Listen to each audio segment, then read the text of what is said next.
আসসালামু আলাইকুম। চলে আসলাম নতুন একটা রেসিপি নিয়ে। আজকে আমার কাঁচা আমের ঝাল মিষ্টি আচার বানিয়ে দেখাবো।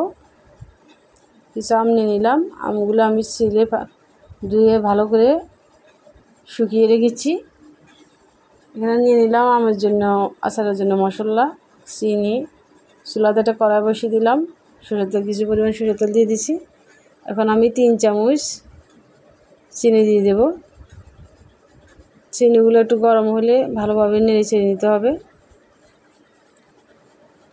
আচারের জন্য যে মশলাগুলি নিয়েছি সে মশলাগুলি দিয়ে দিব। এখানে আছে 5 ফোড়ন মশলা আছে, গুঁড়া মরিচ গুঁড়া আছে, হলুদের গুঁড়া, পরিমাণ মতো লবণ, সবগুলো একসাথে দিয়ে আমি মিশিয়ে রেখেছি।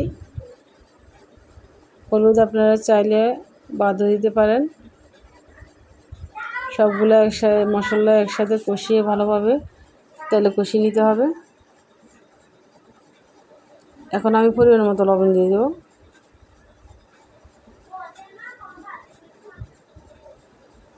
দেখেন তেলগুলো উপরে বেশি উঠেছে।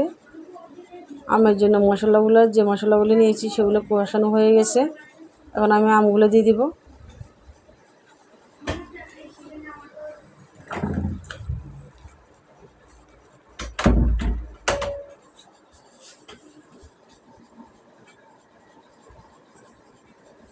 আম দেওয়া হয়ে গেছে। এখন আমি ভালোভাবে নেড়ে চেড়ে নিতে হবে।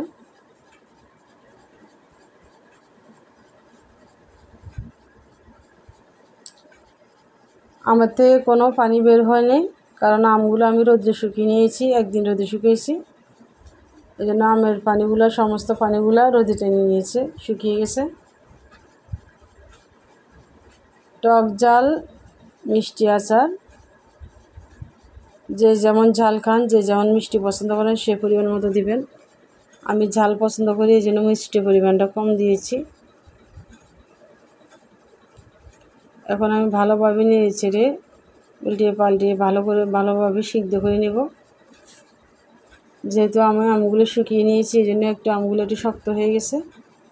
এটা ভাঙবে না, সহজে ভাঙবে না।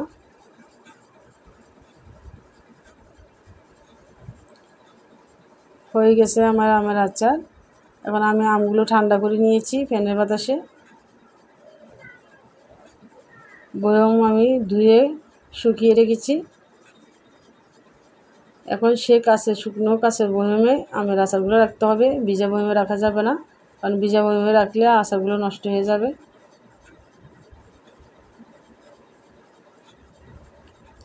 এটা আপনারা ফ্রিজে রেখে খেতে পারেন এবং বাইরে রেখে খেতে পারেন, কারণ আমি এতে ভিনেগার দিয়েছি, তাই আমার আচারগুলো নষ্ট হবে না। আমার 2 কেজি আমের আচার 3 বয়ম হয়েছে। এই যে দেখুন, বড় 2 বয়ম, ছোট এক বয়ম।